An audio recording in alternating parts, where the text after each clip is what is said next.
PhillySportsNetwork.com presents the O&B Puckcast. I'm your host, Isaiah. I'm here with Chef B. How are you, my friend? Good. And I'm also here with a brother pucker named Dan, the Flyer fan. Dan Ash, how are you, man? That's right. I am here, and I am reborn with energy for the Philadelphia Flyers. Yeah, before we get into things too deeply, a little hint there. Dan, you have a new venture. Why don't you tell everybody, catch everybody up with what your venture is, and if you have still have other outside writing interests, what have you? That's right. 4 days ago, the site Brotherly Puck launched. It's a site I launched with my friend Garrett. You can find him on Twitter at Garrett_BP. You can find us at Brotherly Puck or brotherlypuck.com. Other sites, I still am with Phyllis Finest Sports News. You can find them at Phyllis Finest SN. That's Finest with a PH, and as Flyers Faceoff as well. So all kinds of things going on for me right now, and future's looking bright. Fantastic. Yeah, I've read some of your stuff there. We have retweeted it. It's excellent. And just a reminder, the O&B Puckcast is on 5 podcast formats, including SoundCloud, iTunes, Stitcher, TuneIn Radio, Google Podcasts, and we're also on the PhillySportsNetwork.com YouTube channel, usually about 24 to 36 hours after we drop our show. So from there, gentlemen, the last time we got together, we had Dave Isaac on the show. We broke every record for our show for listenership. We have more followers. We have more listeners. And we want to thank Dave again for coming on. But we want to thank more than anybody else our listeners, and thank you so much. Without you, none of this would be possible. Because we have a lot of new people, I just want to restate our mission here at the O&B Puckcast. We have 3 generations of Flyers fans. We have the late Boomer and myself, Isaiah. Chef is a Gen Xer. What do you got, 30, 35 years of following Flyers hockey? About that, yeah. Yeah, and we have the millennial voice. So old fuddy-duddies like Chef and I don't dominate everything in Dan, who's mid-20-ish. So we just try to be the voice of the fan, and we try to have that combination of new wave insight with analytics and stuff like that to some degree, but we don't want to take the heart of the fan out of it. We feel like we have some savvy that you can count on, and this is a good week for it because, gentlemen, we have a new general manager of the Philadelphia Flyers. It's Chuck Fletcher, like a lot of people thought. But before we get into that, I just wanted to put to bed any possible notions people had about Ron Hextall and what went down. We don't know the exact truth, but I think now we have a much better handle on what went down. Chef? Yeah, I mean, if you listen to all the accounts and take it like with a grain of salt, everything, San Filippo's things, and several others, but mainly his. Even if you believe like a quarter of that, or think that a quarter of that is even possible, and he micromanaged the hell out of that team, but more importantly, even if like all those other crazy stuff about the diet and what they were allowed to do and where they were allowed to go and all that stuff. Even if you take all that out, like maybe like 1 or 2 things is true. That's like the one thing you could take from this is he was very, very difficult to deal with. A lot of people are happy he's gone. Yep. Yeah. I think there's an increasing number. And Dan, among those number, and is somebody named Dan the Flyer fan. What do you say? I think it was for the best. I think it had to happen sooner or later. It was becoming very clear that he was not going to be the guy that was going to be able to take this team to the next level. And, I don't know what to make a lot of the rumors and a lot of the stories that have been made, whether he was as controlling as he's making it out to be. I don't know. I don't know if we'll ever know. But, I think for the team, it was the best interest for him to move on. I'll say this. Now, I tweeted out something when I retweeted Anthony Sanfilippo's story. And in that tweet, I said, ends any debate for me. Let me clarify what I meant by that. What I meant was kind of what Chef was talking about. If you take the broader mosaic of everything that we're hearing from a wide variety of sources, not just Anthony, Bill Meltzer, Jay Greenberg, and a couple of articles, Charlie O'Connor, and nationally with Scott Burnside, what is clear? Hextall had an inflated opinion of his position in the organization and also underestimated how accountable he had to be to his superiors. It was like his plan was all that mattered. And he had this plan that he had to adhere to, especially when it comes out in year one and year two saying, well, the team we have now is not the team that I envision us being in 2 to 3 years. But there's a small problem, Chef. It's year 5. And he's the one that put his imprimatur on the raise the bar mantra. So if you're saying they're going to do better and all you have is JVR, which on the hierarchy of what the problems were with the team was kind of lower on the totem pole than what was going on with the PK, the defenseman, the third line center, and certainly the goaltending, there was a disconnect there, you know? Yeah, he didn't seem it seemed like he knew it was wrong, but it was like he thought it seems like he thought he had plenty of time. He's like, okay, guess what? Maybe I was wrong. Maybe it wasn't a 5-year build. Maybe it was an 8-year build. And guess what? Deal with it. That's what's going to happen because, you know what? I'm smarter than you guys kind of like attitude. And like you touched on, it doesn't matter at this point. It doesn't matter what was true and what wasn't true.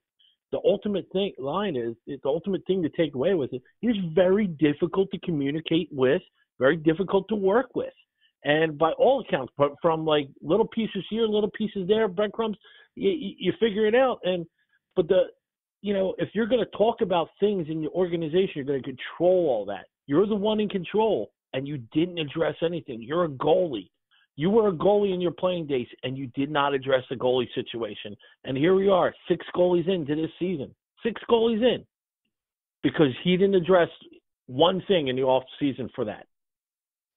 And Dan, like we said on prior shows, guys like Jonathan Bernier, Yaro Halak, even Anton Khudobin, as a compliment to Brian Elliott, maybe save Ron Hextall's bacon, at least in terms of the competitiveness of the team. Yeah, and I think that's ultimately what did him in was the fact that he did nothing. He sat back all summer and didn't do anything, and then this team gets started this year, and just they've been unable to get any momentum going at all this year. And, he just refused to do anything. I think if he signed a goaltender or fired a coach or made a trade, something to show that he cared or was noticing what was going on, maybe he'd be here right now. That seemed to be the constant theme during his press conference as well. He talked about that he acknowledged that the team wasn't where he wanted it to be, but he didn't want to trade anybody. He didn't want to make any moves. It's that kind of thing that if he's not willing to make this team better, then he shouldn't be here. Yeah, and you know what, Chef? What I hate is when someone gets caught, not so much in a lie, but acting like they're in command and they had an idea of what needed to be done, but then they whip out what's called a straw man or a false dichotomy. So what I mean by that is he says, well, I wasn't going to trade a young player for a 34 or 35-year-old player. And E.J. Raddick was on the NHL satellite channel, and he picked that up too. And he said, well, nobody's asking him to do that. So, I mean, to me, that's smacks of BS. You got caught with your pants down. You're so hung up on your plan and your precious assets and you love your prospects. But you can't, it's kind of like, almost like a doctor who specializes in a certain kind of surgery. And you can't wait until the patient is ready, but then the patient is dying and you're not treating them. Yeah. So he seemed like he was handcuffed by his own plan. Yeah. He had what he wanted to do and he got to a certain point, but I think you mentioned it several times with coaches in general. there are coaches out there that get you to a certain point. And I do believe you pointed out Terry Murray at one point. He's only going to get you to so far. And I do believe that, Hexie would have been a great person to maybe an AGM. And I think everybody has a ceiling. We talk about it all the time with players, but we don't talk about it with higher up personnel like GMs and office people. I mean, everybody has a ceiling. And maybe AGM or director of player personnel or head of scouting was Hexie's, ceiling. And maybe he kind of got in over his head, and he had a process. You know what it's very comparable to? It's very comparable to the TV show Lost.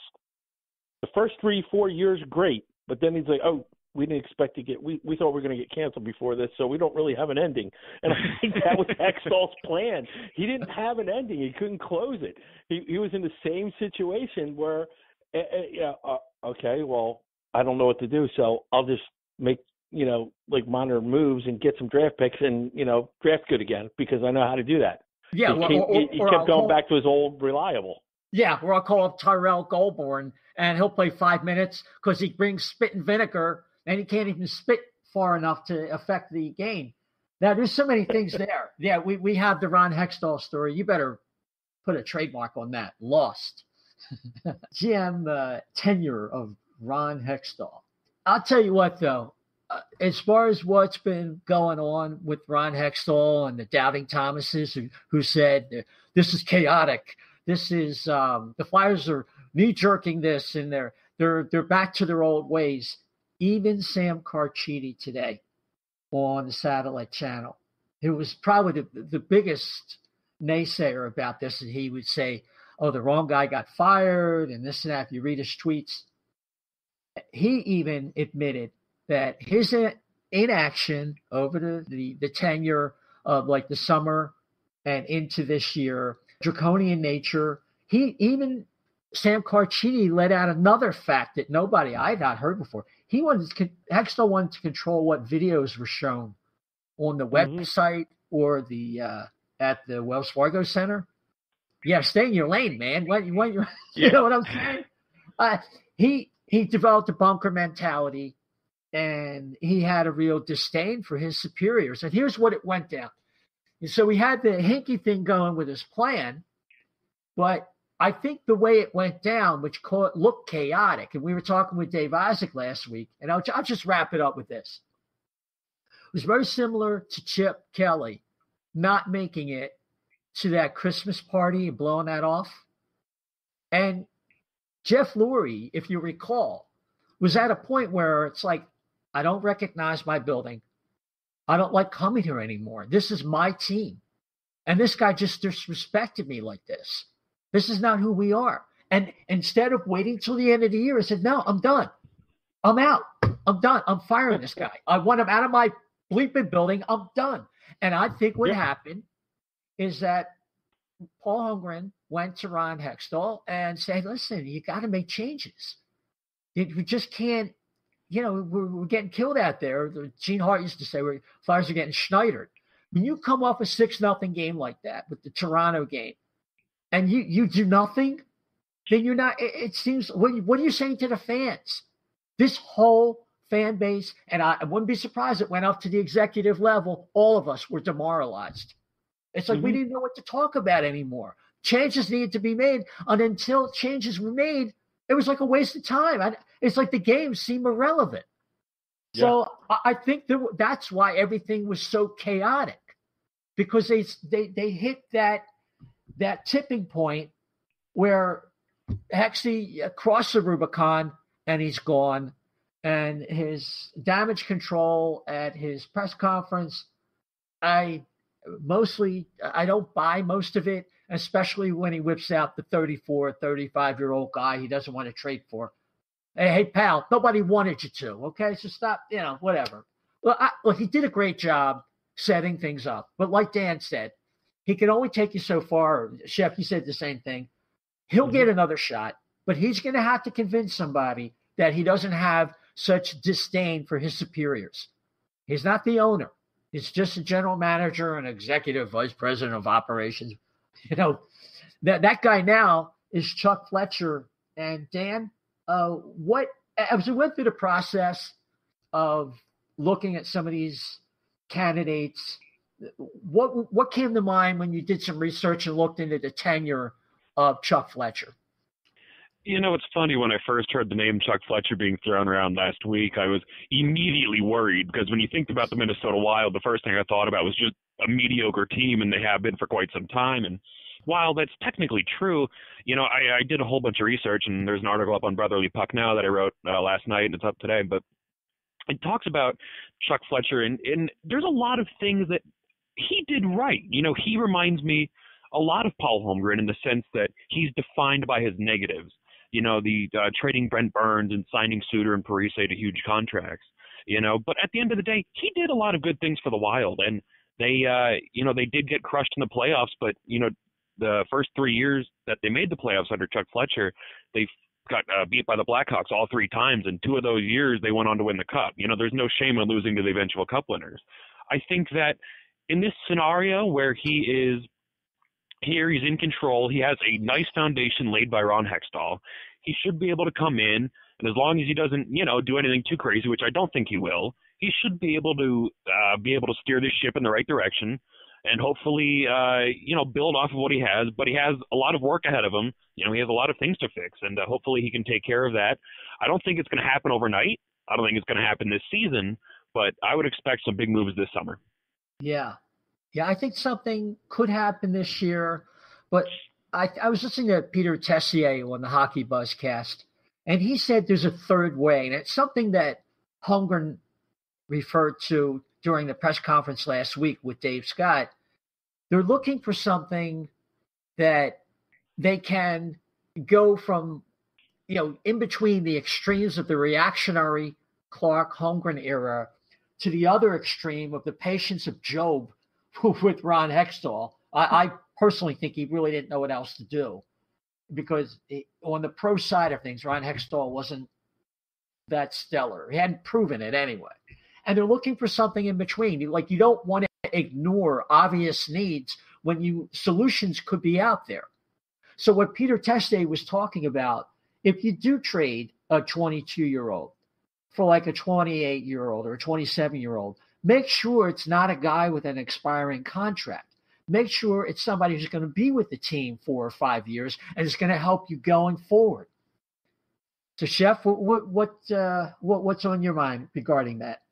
Well, it's just common sense stuff. It makes more sense. I mean, you hear, like, as soon as Fletcher got hired, we heard all the stories of, oh, we're getting Q, give it another couple of days, you know, we're going to have Q here, and you know, with that, we're going to get this, we're going to get this. Now they'll finally trade for Panarin. And I'm like, guys, you know, and me and you had talked about it off air, that, you know, the 2 guys that Bob and Panarin that everybody keeps talking about, expiring contracts. And you're forced to either, you know, if you rent them for the cheap thing. And let's face it, the Flyers are not in a position to rent anybody. They're not within striking distance of the playoffs. They're just in trouble in that aspect. They got to turn it around. So maybe some of this micromanaging that you've read about, maybe it trickled down to the coach, maybe it didn't. But either way, you know, hopefully things can, you know, maybe it's a new spark. You know, apparently they didn't take the ice today. I think they met the GM, which is a good thing. You know, yeah. I myself was a little concerned, and then I read Dan's article at brotherlypuck.com, and you all can too. And you know, with you know, he goes into a lot of depth about, you know, what's good and what's bad. He doesn't pick a side or anything. He just tells you straight up facts. You know, a lot of GMs are going to make trades. They're going to make mistakes here and there. And yeah, he did. He made a couple of mistakes, but he also did a couple of things good too. So, you know, it's a little early to judge somebody who hasn't even started his job yet. Yeah, it is. I think Michael Russo, also at The Athletic, who's one of the finest beat writers in all of North America, covers the Wild, had a very informative, objective piece about the entirety of Chuck Fletcher's tenure. And I think there's a lot of context to some of the things Dan touched on. When he traded Brent Burns, for example, the belief in the organization was that they could not re-sign him. So they get Devin Setaguchi, a 24-year-old scoring winger who had a 30-goal campaign. They get Charlie Coyle, who was a first-round draft pick, and another first-round draft pick.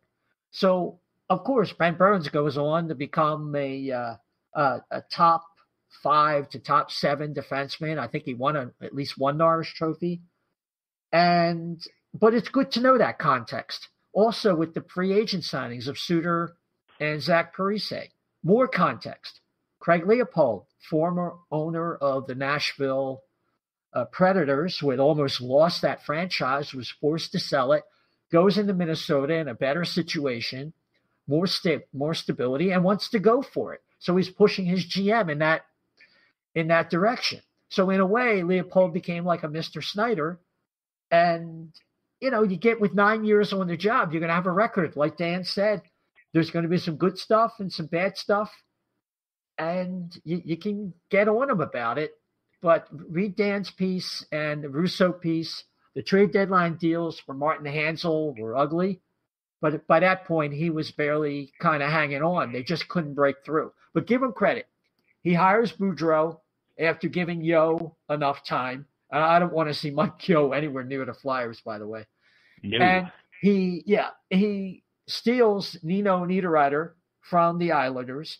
He established a whole season by stealing Devin Dubnyk from the Oilers, who picked Dubnyk late. I think it was a late first-round pick. And they rushed him, didn't develop him properly, hint, hint. And now he's been the starter in Minnesota, a very sturdy Chris Osgood kind of level starter for the Wild. So that's kind of where I'm at with Chuck Fletcher. Other people can break down every little move. Dan, let me ask you, they also add Rick Wilson to coach defense. And this goes to further along the Hextall narrative of Gord Murphy actually being a spy. I don't know how true that was, but the defensemen have gone backwards either way. And Rick Wilson has coached over 2,300 games at various levels. Both Hakstol and Chuck Fletcher have connections with this coach. Yeah, I don't really know what to make of him. I personally don't know a whole lot about him. I do know that he retired at the end of last year, and they drew him back out of retirement. But he does have connections with both Fletcher and Hakstol, so probably brought in, at least for the remainder of this year. Obviously, it depends what Dave Hakstol's fate is down the line. But, probably not the worst guy to bring in the sense of feeling comfortable, somebody that Chuck Fletcher knows, somebody that Hakstol knows. So at least for the time being, he should be a nice fit. Yeah, me and Charlie O'Connor today was talking about that it's one of those in-between moves where even if the Flyers make a change with Hakstol, Rick Wilson would be a good compliment, at least for the rest of the season if he wants to coach. He's got a good reputation, and certainly when you see guys like Ghost and Provy, really fighting it, some type of change needed to be made. And, Chef, I wanted to ask you, we've had a lot of problems with the PK, and recently a lot of it has been down low coverage with the defensemen. And I'm wondering if that isn't a concentration that Rick Wilson will be working on in concert with however long Ian LaPerriere is here. You would like to think that everybody was freaking out because the defense coach got fired before the PK coach, but like you just mentioned, they kind of both go hand in hand, and mostly you see, especially on a PK, but it hasn't been just there. A lot of defensemen out of place. It seems like there's a coverage breakdown, or there's actual confusion in coverage, especially on a PK. So hopefully, he comes in here and he gets the defense squared away a little bit, at least a little bit better. Now, the last couple of games, I don't know what's changed a little bit, but the defense on the PK has been better. It seems like they're a little bit more aggressive.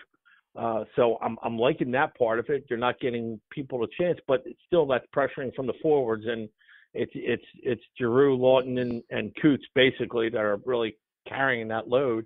Yeah, I'm hoping that the coverage can down, especially on a PK, will improve.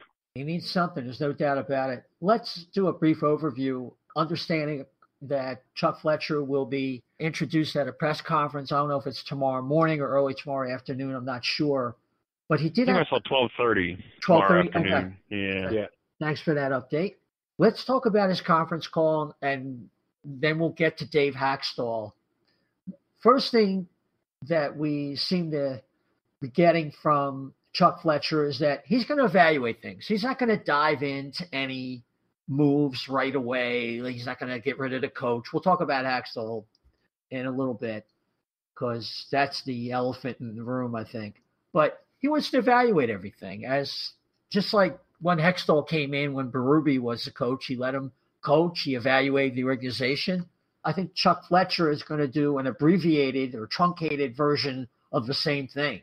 You know, that's first and foremost. No rash moves. He's not going to start trading people. The Flyers made a couple moves in the interim besides hiring Rick Wilson and moving on from Gord Murphy. They also, unfortunately, some collateral damage there was with Chris Pryor, who did a very good job with the scouting. And Dan, that's a gap that the Flyers are going to suffer from a little bit, at least until Chuck Fletcher has a chance to bring in his guy to be the assistant general manager. And, of course, Chris Pryor was somebody who was very, very well thought of from a scouting perspective. Yeah, I believe he's been around quite some time as well. You know, again, you said collateral damage, and I think that is exactly what it was. You know, I don't know what may have happened behind the scenes that got him canned, but you know, I think that it's going to take a little bit of time to recover from that. Obviously, it depends on who Fletcher eventually ends up bringing in to replace him. But you know, given that the Flyers may have a pretty low pick this year, I don't think they can go wrong. But you know, for the future, I think they're going to struggle maybe for the next year or two to find those late round picks. It's very possible. Of course, that would only really be the case if they dismissed a lot of the scouting staff, because the Flyers do have one of the better scouting staffs in the league. So we'll see how that works out. I think with Chris Pryor, it had a lot to do with the fact that when you get someone who's divisive like Ron Hextall apparently was, it's kind of like choose your side. Am I going to get in the bunker with this guy who's running the show on a daily basis, or am I going to try and be the liaison? And he chose to get in the bunker with Ron, and that's what happens. And that's part of corporate politics. I think there's any question. One of the first things, Chef, that Chuck Fletcher talked about was reducing the goals against. And that wasn't necessarily all about the goaltender, but it was also about the inconsistency of the defensemen and the coverage support from the forwards. I mean, that's basically been their like nemesis.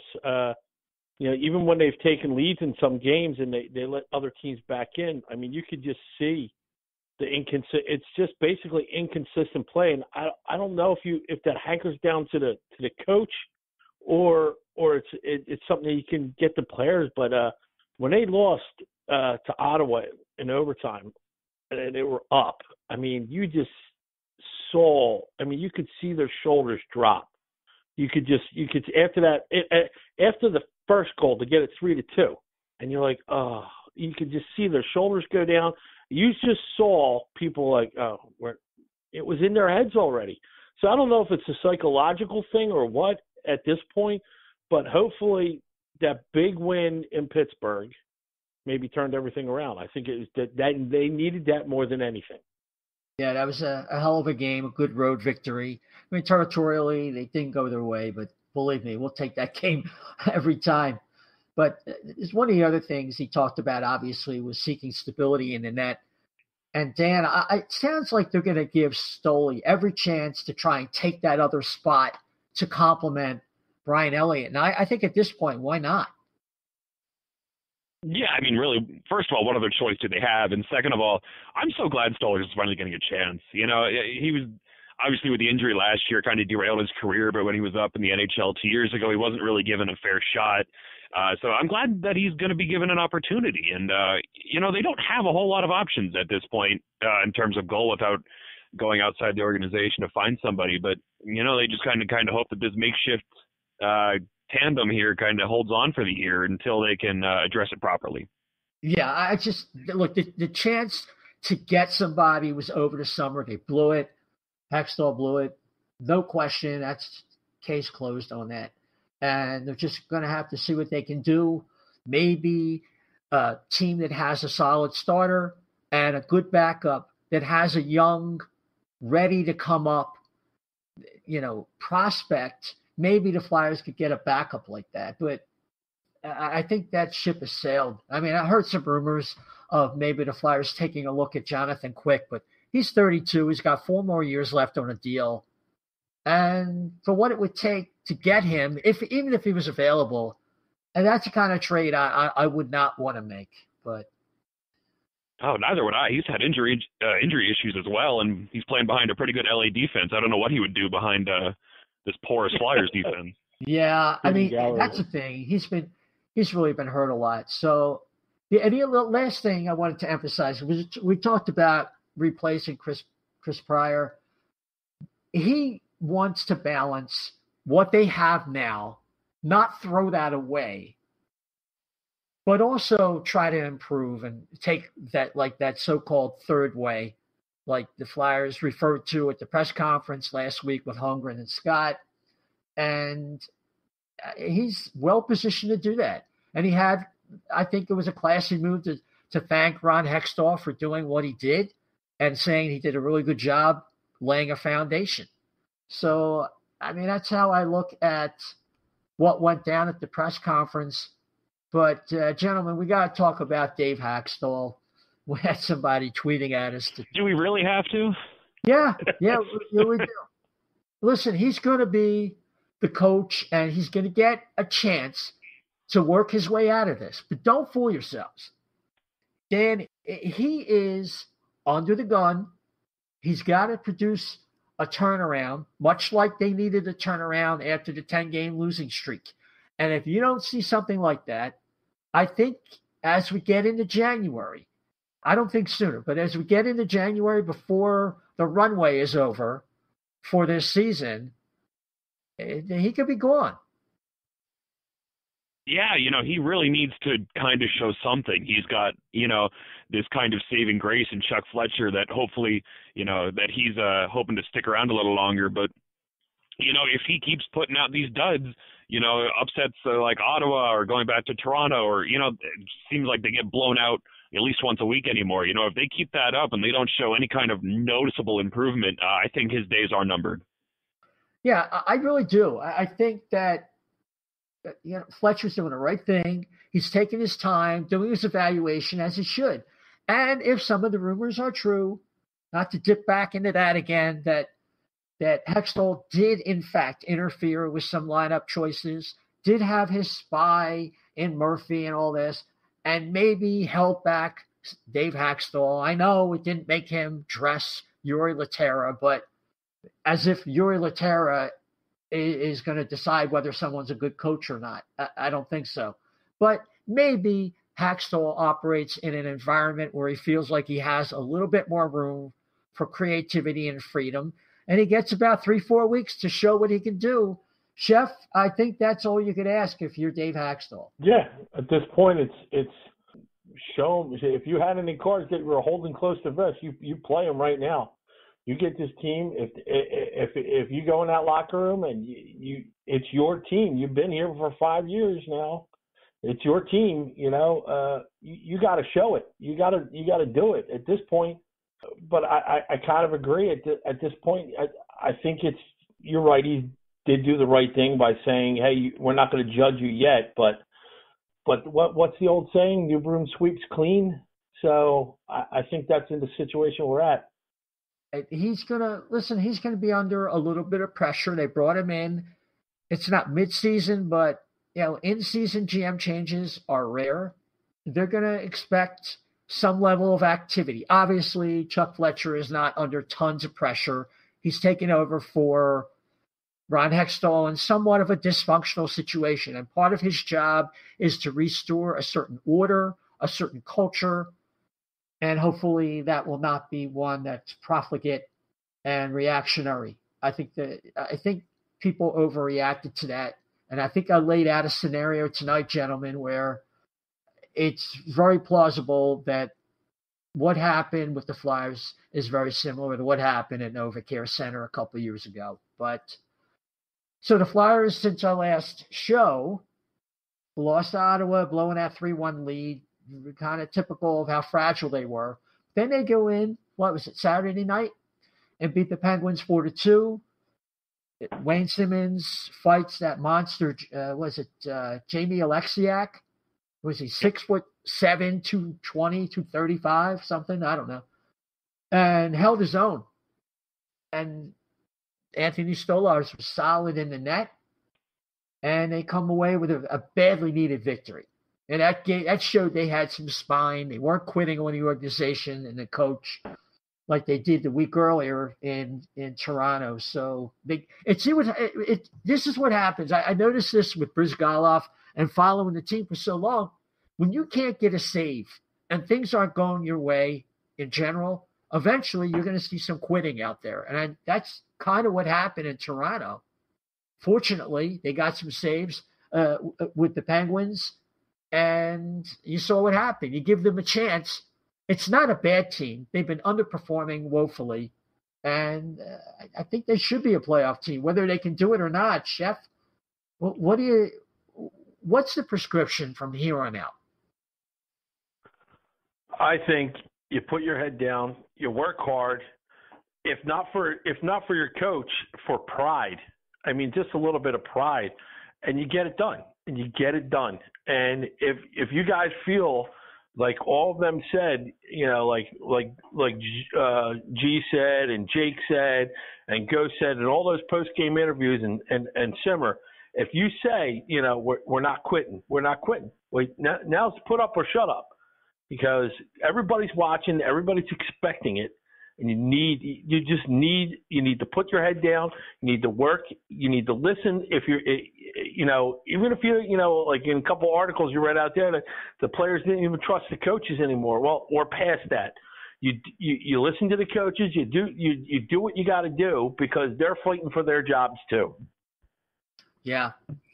If indeed the air of compliance was so thick and it was so oppressive, the environment there in the locker room that permeated all the way down from the office of Ron Hextall. And that has been relieved. The air has been let out of the balloon. Dan, we should see that on the ice. Yeah, that's the plan anyway, that, some of the tension is gone. They can at least go out there and play. But, the season's still pretty open. The Metro Division overall has been pretty bad this year. The Flyers are only 9 points out of first. They're 5 points out of a wild card spot. So the season is still very much there for the taking for them to squeak into the playoffs. But, they need to really get it together on the ice first, because this 50-50 ticky-tack hockey they're playing really needs to turn around if they want any chance later down the year. Yeah. 25 games in. The Flyers are 11, 12, and 2. They have a -12 goal differential. And we could just spit a lot of numbers at you, but they got to improve their home record. I mean, that's one thing that hits me right away. They've been nervous Nellies at home. This core for the longest time has just been not very responsive to pressure, especially at home. And we hope that improves. But coming up, let me see. On Thursday, they play Columbus at home. Then they play Saturday at Buffalo. And then they're off out west. Sunday, they play Winnipeg. These are tough games. All three of these teams are in the playoffs right now. We're going to have a show on Monday the 10th. Yeah. Right. So we got between now and the 10th, they're going to have Columbus, then at Buffalo and at Winnipeg. And then after that, they'll continue out west in Western Canada, Calgary, Edmonton. Then they go to Vancouver. And we'll take it from there on Monday. We're going to have Yariv Wolak from PhillySportsNetwork.com. And what Yariv does very effectively is he's really good at the macro view, at analyzing the overview of what teams are doing, what they need to do going forward. And he's a real great prospect guy, too. So Yari Vorlik from PhillySportsNetwork.com will be joining us on Monday the 10th. Chef, any last words? Anything that we didn't cover tonight that you wanted to kind of put out there? Yeah. Look, we have, the last thing you want to hear right now is patience, but a new guy started. And the new guy is, you can't fix everything at once. A great man once told me, if you fix one thing a week, you fix 52 things in a year. That's amazing if you think about it. So give them time. Give them a couple of weeks to get things, the ship straighted. I'm pretty sure, like I said, I was a little worried about him at first. I guess I was a Zito guy, but either way, whoever was coming in needed a little bit of time just to get, this is a whole new organization they're getting acclimated with. And I think they deserve a little bit of time and a little bit of respect and a little bit, because they haven't done anything bad yet. So give them a little time.